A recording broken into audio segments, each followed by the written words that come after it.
lining two things up next to each other. Yeah, yeah. And just in case, are we good on the STEM mics? Jim, is that working? Okay, so I don't need to repeat questions. Cool.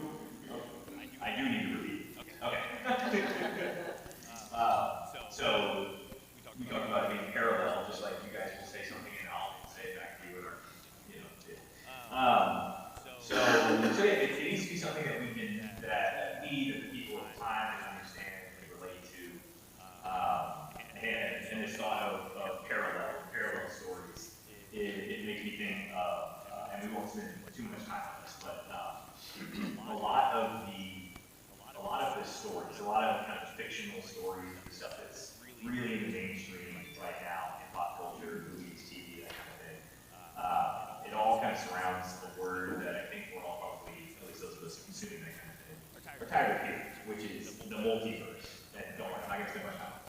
But the so many of the comic book movies and superhero movies and stuff like that all hinge on this concept of the multiverse, which is this concept of, we're living in one universe, but there are infinite universes where infinite possibilities are happening all the time. I'm not a huge fan of that. I know it's this weird phenomenon where like a lot of different studios, a lot of different, channels, a lot of different, people creating things are creating stuff around the same thought. And to me, I think as soon as you realize that, oh, well, this reality that these superheroes are in that I should care about is just one of infinite realities where everything's happening everywhere all the time. I suddenly care less. There's less stakes, right? And all of a sudden, like, if everything is happening, everything, everywhere, all at once is happening, then nothing happens. There's no stakes. And I think, to Gene's point, I think that in my contrast, Jesus, obviously a master storyteller with just the simplicity of his parables, Jesus understands stakes. He understands how to find something that not only can we relate to, but that really kind of, strikes a nerve with the people of the time, and with stories and concepts that really carry on, throughout thousands of years since then. And today we're going to be looking at really a couple of parables. I've assigned one, but we're going to look at a handful. And these are parables that really show that Jesus, he is God, but he is man, just like us. And just like that, he really understands our anxieties. He really understands the things that people all across the continuum of social and economic strata can understand, and what inspires us, what scares us. There's a handful of parables that are all kind of about the same concept that really illustrates. And there was much. And so, if you would open your Bible to Matthew chapter 6. We're actually going to start there because in our local group meetings here, where we have people who live generally in the same area all get together, twice a month. We have been studying the Sermon on the Mount. As soon as I said Matthew 6, some of you probably said, hey, Sermon on the Mount is so terrible there. You're right. But in Matthew chapter 6, we get to the part of the Sermon on the Mount where, in verse 25, Jesus, after making a lot of points, Jesus says, "Therefore I tell you, do not be anxious about your life, what you will eat or what you will drink, nor about your body what you will put on. Is not life more than food and body more than clothing?" So he says, "Do not be anxious." Why is Jesus in this point telling the people listening not to be anxious? They're talking about the relationship with God. Now, what key is, when you go back to the Old Testament, it said the same thing. Your life is dependent on me. If you do that, I'll take care of everything. You're doing the same thing here in a more pointed way. Yeah, I agree. I think there's also, I think that's a point that can be made at any point in time. As we've been studying this, the Sermon on the Mount, I think that specifically right here in this verse, after what he just talked about, I think that people are starting, I think when he looks out, he can probably see that people are starting to look a little anxious. Because right before this, in verse 19, Jesus is telling them, "Do not lay up for yourselves treasures on earth, where moth and rust destroy, but lay up for yourselves treasures in heaven, where moth and rust can't destroy, or where your treasure is, there your heart shall be also." So Jesus in this context is standing in front of probably a bunch of not very well off people, right? Needy people that are sick, people that need inspiration, people that are hungry, right? Because they're following him all over the place, hoping to get fed. Like, I think we see that in John, and it's chasing them down because they want to get the fish and the bread. And Jesus is looking them in the face and saying, "Don't worry about money. Don't try to make a bunch of money," he says to this crowd that's probably very needy. And further on in this section, after verse 19, leading on to verse 24, he says, "No one can serve two masters, for either he will hate the one and love the other, or he will be devoted to the one and despise the other. You cannot serve God and money." So he's saying, do not try to build up wealth for yourself, because if you do that, you'll be tempted to serve money. Does anybody know the kind of the root of the original term for serve here in the original text is? It's not serving like waiting tables or voluntary. What the root here is kind of involuntary, probably referring to kind of the slavery over time. This kind of obedience by force, essentially. He said, "Hey, you have to either choose God or money. You can only choose one master." And so, I think that this is probably a little disheartening to this group of people that are hearing him talk about, hey, there's a kingdom, waiting for you, and everything is going to be much better. He even said it would keep we're scooting backwards. If you look at verse 18, he wraps up talking about doing righteous things, doing acts of service and the things that we should be doing, like prayer, fasting, and giving to the needy. And in verse 18, he says, "Hey, do this in secret, not so that others can see you, but so that God sees you, and your Father who sees in secret will reward you." So he tees up this concept of a reward, right? But then in the next verse he says, "But don't be worried about earthly rewards." And so I think that as he's saying all this, you can probably see the smiles from people's faces kind of fading, and that leads to him, and maybe a lot of this is speculation, but that I would say it makes sense that he would then go into do not be anxious about your life, because he's saying, hey, I know you're not well off, there's better things coming, but it's not going to be a financial nature and involved. If it was someone else that was saying this, it would have been few, would have been ridiculous. But because it was the Son of God that had the confidence, knowing that he was explaining to them, don't put the physical and the material above spiritual things, because you will be taken care of. And then he goes into the duration of what he said, as far as even the birds are taken care of. So he's trying to help them to understand their priorities. That's right. I'm about the same thing Bob's talking about, but I'm thinking about, he's not saying these things aren't important. Right. So you just don't do away with it. But there's something more important. That's exactly right, and I didn't have a transition here to use game. So yeah, he says don't serve God and money, but you're right, he does recognize that it's important, and he does that in other passages too. This phrase, no one can serve two masters, you cannot serve God and money. I think Jesus says this almost verbatim in just one other passage. You might be able to correct me, but I think he says this only in one other place. Does anybody know generally what that is? If you would turn to Luke chapter 16, we will see where he mentions this.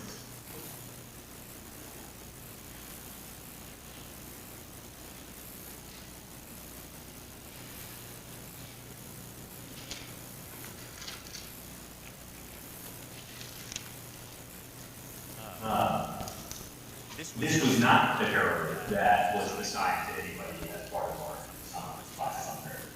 I think I know why.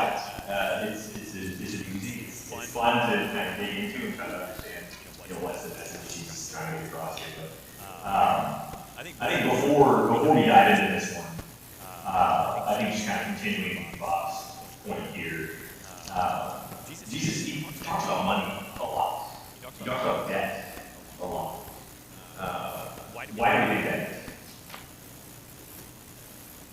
all the themes that Jesus has throughout the parables and his teachings.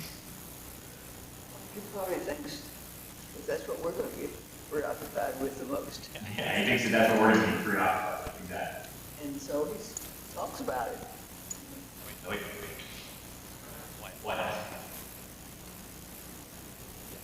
He also provided, even the old law, a way if you were in debt every 7 years, you know, start over, and then every 50 years, everything was set. So there was in God's plan, which they didn't follow. But yeah, the debt occupies your mind, and focuses everything you have when you don't have anything else. Right. Yeah, and debt is universal. I mean, even in God's wisdom in the old law, there's a lot of stuff about debt. About not charging too much. And yeah, the 7 year kind of debt limits and that kind of thing. Debt is pretty universal. In fact, I had this whole thing. It was 2 people I have, but so I was assigned the parable of the 2 debtors. And in the different parables that we're going to look at today, we're going to see there's at least 3 different parables that all feature 2 debtors.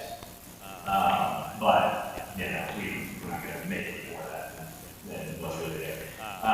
Because in this one's a little bit of a stretch. But I think that as we start to peel back to Jesus' understanding of what we're going to be preoccupied with, of what makes us anxious, of our attitude towards money, what it should be, what that might reveal about what our heart is. I think that it's I think that it's good to spend a little bit of time digging into that here today, and just kind of looking at the breadth of parables that maybe each give dimension to the others. But yeah, let's dive into this one. So if anybody else was mic'd up, I got somebody else read it, but you guys got it. So starting in verse 1 of Luke chapter 16. And so this is actually right after the parable that we studied last week with Adam, the prodigal son. So he's kind of continuing on with the parable here. He says, he also said to the disciples, there was a rich man who had a manager, and charges were brought to him that this man was wasting his possessions. So right, there's reference to a man and manager. So basically there's like a head of household, there's kind of like a master in the situation, and he has like a money manager.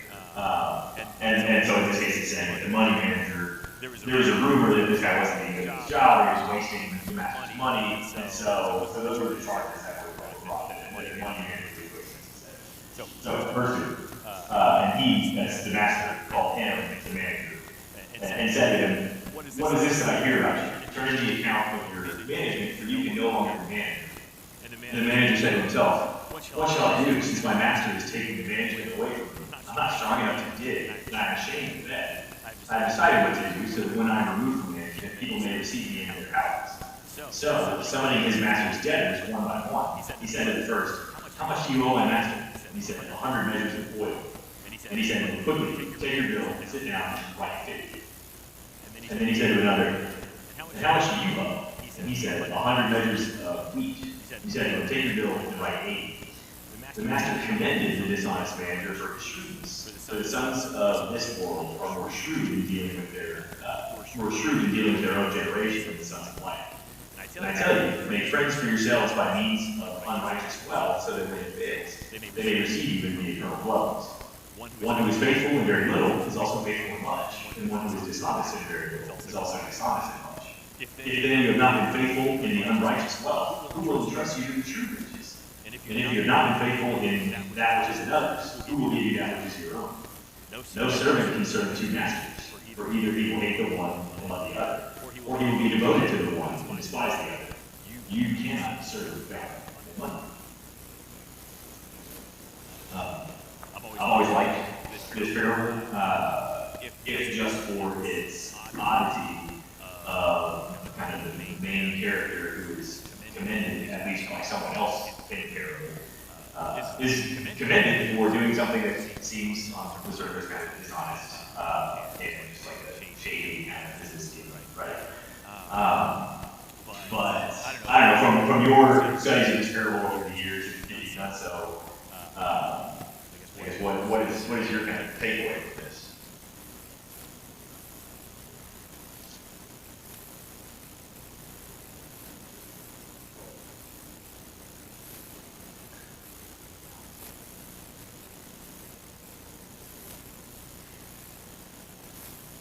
It's also easy. Nobody wants to say it's easy. Yeah. Yes. That our money's fake. It's not real. It's not eternal. Right. And so if we can't spend God's money to secure a place for us that is eternal, if we can't use what is physical, what is earthly, what is at best unrighteous to secure righteousness, what's the point? How we spend our money, it's God's money, it's not ours. We should be sort of wasteful in some ways from the world's perspective of it, if that secures us in eternal life. But too often we think that it's ours, and we hoard it, or we're selfish with it, or we think we can take it with us. And this parable says, no, you should think of it as somebody else's, and spend it so that you can secure an eternal home in heaven. That's right. That's better than I could ever say. You know, the money of this world is not real, right? And you never know when your back is going to be against the wall. So, you know, it's not really. You can almost say there's kind of a game to be played involved. Not to say don't take it seriously, but at the same time you got to learn the rules of the game so that so that you can advance in this game to get yourself in a position where you can spread the message and not be in a position where you are having to dig ditches, worried about the fact that I can't do manual labor, so what am I going to do? How am I going to survive? Then send me to another. I think that's And how exactly much? right. And so even though it is, it isn't real, and Jesus, he makes the point here to say like these, sure this manager was commended, but he's part of this evil generation. He's not part of the sons of light or the believers. As the reference is there. Even though it isn't real, he knows that we are going to be very preoccupied. It's just about our motives. What's that? It's about our motives. What are our motives in life? You follow right up with the rich man, just serve the rich man with Lazarus. You just go right on with the next story. It's all about our motives. Are we focused on this world or focused on eternity? Right. That's exactly right. And so I think, with that in mind, with Jesus, he understands how fixated we're going to be on all this. He's wanting to kind of ground our perspective on the earthly riches. I think we can then transition to the parable of the two debtors, which is the kind of main first class. And for those of you paying attention, there was one debtor who owed wheat, one debtor who owed oil, two debtors. Like I said, it was a stretch. If you jump over back to a few pages back here to 7, we can look at maybe kind of contrast to this, wealth and debt that from wealth and debt that maybe has less meaning or is equating to something with a little bit more consequence. Luke chapter 7. Oh, yeah. Just before we get over to that, it uses the word money, but it's assets in the world. But however we utilize those assets, those physical things that we utilize, to our good, to our advantage, or to our demise. It's how we use it. And over in James 4:4, it says, "You adulterous people, you know that friendship with the world," that's using those assets in an inappropriate way, "is hatred toward God. Anyone who chooses to be a friend of the world becomes an enemy of God." And that's what happens when we make the wrong choices with those things that we're blessed with. And if we do that and put our priorities in the wrong way, in the wrong sense, that's where it creates a problem for us and our spirituality. Absolutely. And truly, no matter how much of that, any kind of asset, any kind of wealth that we amass, are we ever out of debt? I think we're not. And so, I think that's kind of illustrated with this passage here. So in Luke chapter 7, let's see, we are going to be in verse 36. So up to this point, Jesus had, and I think this is all kind of related, but at the beginning of chapter 7, there's a story about Jesus healing a centurion's servant, from which paragraph heading says there. So just remember that the centurion is going to be a Gentile. And not only is he working with the Gentiles, working with the Gentiles servant, right? So kind of two social class removed from the Pharisees. So it's a contrast here. He also helps a widow's son. So there was, in verse 11, there was the kind of funeral procession for a young man, and he was the only son of a widow, and Jesus helps her by raising this young man from the dead. So again, people that might be looked down on from others, especially the Pharisees. And one of those Pharisees, so we start picking up in verse 36 here, one of those Pharisees asked him to eat with him. And so again, this is chapter 7, verse 36. And he went into the Pharisee's house and reclined at table. And behold, a woman of the city, who was a sinner, when she learned that he was reclining at table in the Pharisee's house, brought an alabaster flask of ointment. And standing behind him at his feet, weeping, she began to wet his feet with her tears, and wiped them with the hair of her head, and kissed his feet, and anointed him with the ointment. Now, when the Pharisee who had invited him saw this, he said to himself, this man was a prophet. He would have known who and what sort of woman this is who's touching him, for she is a sinner. And Jesus answered him, Simon, I have something to say to you. Then he answered, say, Teacher. A certain moneylender had 2 debtors. One owed 500 denarii, and the other 50. And when they could not pay, he canceled the debt of both. When they could not pay, he canceled the debt of both. Now, which of them will love him more? Simon answered, the one, I suppose, for whom he canceled the larger debt. And he said, no, you have judged rightly. Then turning toward the woman, he said to Simon, do you see this woman? I entered your house. You gave me no water for my feet, but she has wet my feet with her tears and wiped them with her hair. You gave me no kiss, but from the time I came in, she has not ceased to kiss my feet. You did not anoint my head with oil, but she has anointed my feet with ointment. Therefore I tell you, her sins, which are many, are forgiven, for she loved much. But he who is forgiven will love. He said to her, your sins are forgiven. And those who were at the table with him began to say amongst themselves, who is this who forgives sins? And he said to the woman, your faith has saved you. Go in peace. I think continuing to kind of contrast with what we've read so far, if Jesus' message in the previous parable that we just looked at is, use your unrighteous wealth, like you call it, to make friends. I guess how is Simon operating in contrast to that? You can see, he's clearly a man of means. He has money, he has property, he has a house, he can suddenly feed a bunch of people at a drop of a hat, which means he's probably got stock kitchens and servants probably. But just like Jesus, what does Jesus kind of accuse him of later in this story? He says, you didn't even give me water to wash my feet, which was one of the things, basic things of hospitality that was offered right from the very beginning. That's right. You invited me into your house, but you do have water. You probably have oil to want to go like out. Supposedly a glass of water in your house, but you have to spare anything for him. And Simon, as a host, rather than learning from Jesus, who may have tried to entrap him like they always tried to do, he was more interested that Jesus was tolerant of the sinner and her emotions, and with Cain had sinned, that's what he was so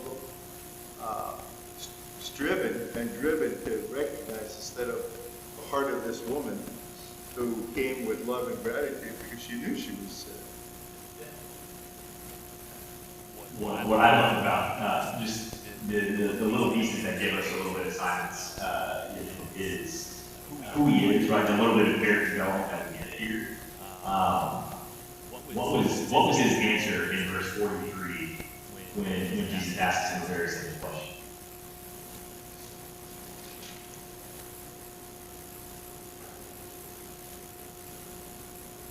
He says, the one, I suppose, for whom you cancel the water dead. And for all of the, I mean, there's clearly paraphrasing that happens throughout the Gospels. I mean, you have accounts of the same conversation, the same message, and they're worded a little bit differently. But I love so much how he chose to leave it here. The one, I suppose, for whom you cancel the water dead. I guess the one who owes more money. Just like, again, a little bit of distancing from whoever that is. Just like a little bit of, I don't know the word, just a little bit of, like looking down, still looking down at the person. I mean, I guess the one who owes more money. I've never been in that situation, so I guess, it's kind of the vibe that I get from Simon. But so that's his answer to the parable. The parable itself is probably one of the shorter parables, right? 2 verses. And so the parable, just to recap again, in verse 41, it says, a certain moneylender had 2 debtors. One owed 500 denarii, 50. When they could not pay, he canceled the debt of both. Now, which of them will love him more? I guess, again, contrasting with the previous parable, if that money, if that debt is to be treated as not real, what is obviously the message here? What is this debt that Jesus is referring to? Sin. Right. Separation from God. So what is Jesus saying about God through this parable? Compassionate towards those who approach him and realize their condition. That's right. Passionate or compassionate towards those who want to pay down. What else? What else do we get from this? Would seem to be implying degrees of debt. Now, obviously, the woman had the greater debt. Therefore, the Pharisee had less debt. But still, the essence of the story is great sinners versus minor sinners. We often foresee the Pharisees as the pinnacle of sinners. And in this story, the Pharisee is the minor sinner, and the woman is the great sinner. I think that, yes, that is part of it. I know, I know we're trying to peel away. I can see if that's really, what I don't think that this story is trying to say that, any sinner has a higher debt than any others. But I think that in terms of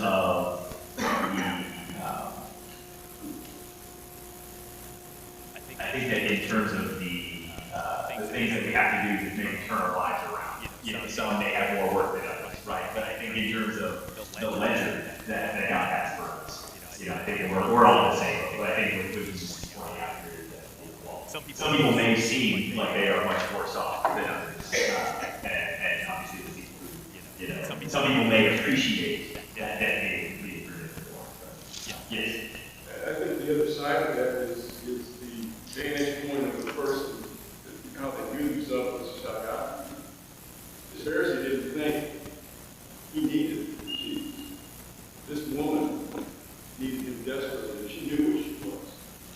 And she knew she had no hope. And the debtors, neither debtor could pay the debt, and that was silence, they couldn't pay. Right. Well, it was forgiven, something they couldn't do for themselves. And I expect even the one that owed 50 or whatever it was incredibly happy that he no longer had to face that. And I don't think it's the contrast, it's you really know who you are before God, because earlier Christ had been, they were after him because he taxed debtors and sinners.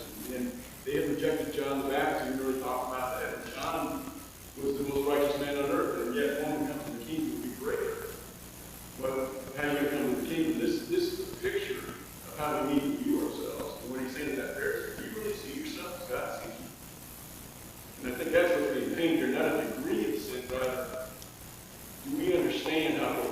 right before God, and we have no ability to fix that without God's forgiveness, the gospel. He also seems to have looked at their hearts and talks about love. And it's also how both of those are contrasted, love to God, little or much.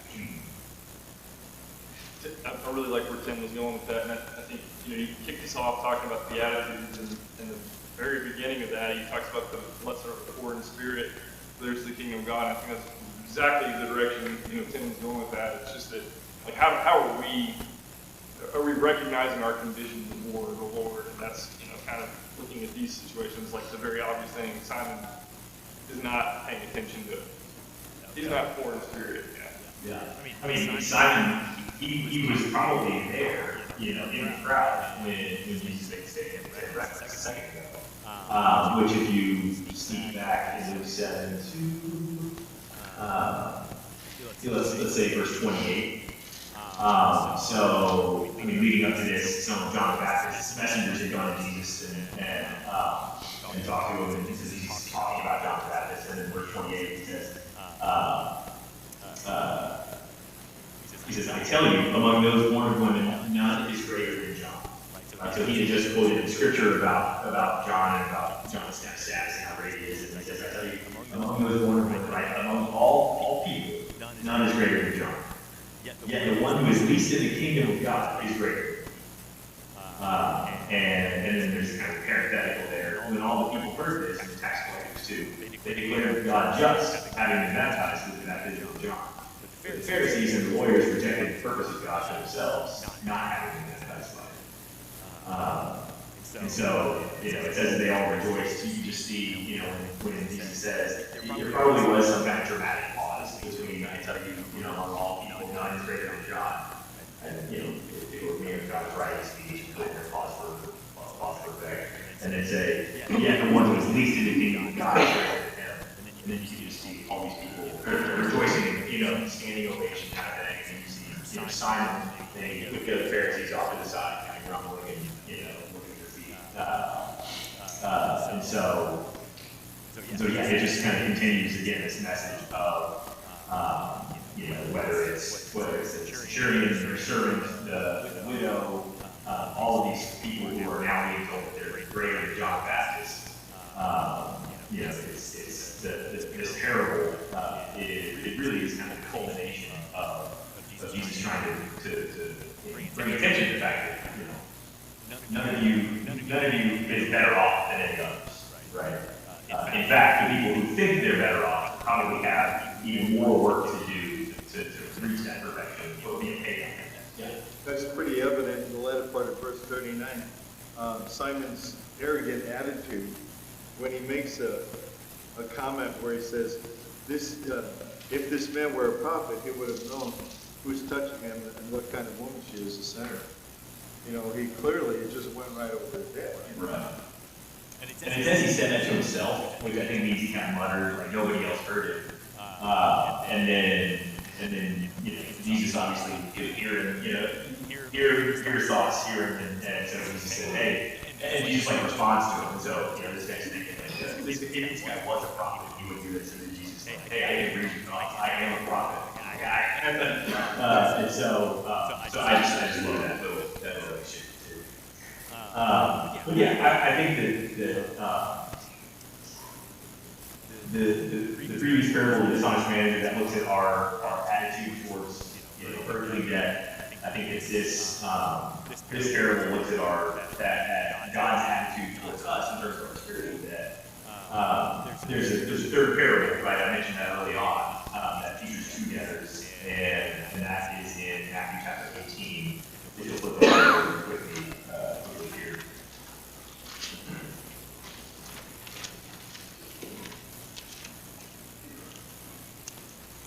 So Matthew chapter 18, starting in verse 21.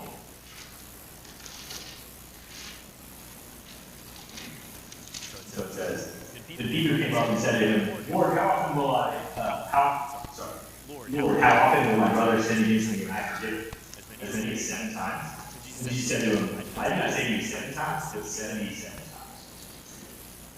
Therefore, the kingdom of heaven may be compared to a king who wished to settle accounts with his servants. When he began to settle, one was brought to him who owed 10,000 talents. And since he could not pay, his master ordered him to be sold with his wife and children, all that he had, and payment to be made. So the servant fell on his knees, imploring him, "Have patience with me, and I will pay you everything." And out of pity for him, the master of that servant released him and forgave the debt. But when that same servant went out, he found one of his fellow servants who owed him 100 denarii. And seizing him, he began to choke him, saying, "Pay what you owe." So his fellow servant fell down and pleaded with him, "Have patience with me, and I will pay you." He refused, and went and put him in prison until he should pay his debt. When his fellow servants, so this is others, when his fellow servants saw what had taken place, they were greatly distressed, and they went and reported to their master all that had taken place. Then his master summoned him and said to him, "You wicked servant, I forgave you all that debt because you pleaded with me. Should not you have had mercy with your fellow servant as I had mercy on you?" And in his anger, his master delivered him to the jailers until he should pay all his debt. So also my heavenly Father will do to every one of you if you do not forgive your brother from your heart. So again, there's two debtors in this story as well. I think out of the three that we've looked at so far, this parable I think is maybe a little bit more serious, a little bit more sobering, which is good for me because I don't have to teach this parable. This is what David is going to teach us in 2 weeks. So I'm not gonna trample on what David's going to say. I think next week we have EDS, and then the week after we'll take back over this again. And they will really do this.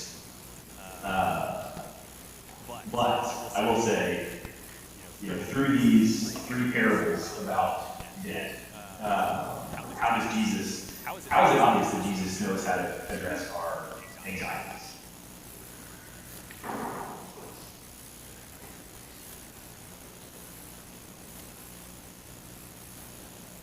Or what should our attitude be towards money and debt and the debts of others? Well, sin is an unforgivable debt. I mean, we can't begin to pay God back for our sin. And so, one of the big pictures of that is, when we look at other people, we look at their condition, we should be wanting them to be saved, and we should also realize, our position before God is not Christ. Yeah, that's exactly what it is. Yes. Did you say unforgivable? It's kind of like, I don't know, unforgivable. There's no way to pay down that balance, right? Yeah, exactly. We're striving for perfection. If we acknowledge that there is more to this world than what meets the eye, we acknowledge that there is something eternal waiting for us, but that perfection is required for that. Bill Gates can't begin to pay. That's right. And so, I think it's a matter of recognizing what is the real wealth to be gained in this world. Is it the unrighteous wealth that we're reading about with the dishonest manager, or is it really the wealth that is gained by doing everything we can to pay down this balance of imperfection? And then this last parable that you guys will study in a couple weeks, it's a matter of looking around and realizing that everybody else is in that same boat too, and our attitude for them. Do we want to help them pay down their debts too, or we can do this all on our own, right? I think a big part of this is the humility. Yeah. It's humility in recognizing I'm a sinner. And my sin is sin, whether it's a lot of sin or a small amount of sin. There's no comparison. Sin is sin. Right. With all sin, anything short of perfection, any separation from God, you're in the red, right? They kind of continue to punish in that for it. So yeah, with your point, it is all about humility, and whether that's humility about kind of where we stand, on this earth, where we stand with God, or where we stand in comparison to others around us. These three stories about two debtors that help to bring them to focus. All right. That's all we've got. You guys will dig into this parable, this unforgiving servant here in a couple weeks, a little bit more, but I appreciate everybody's participation.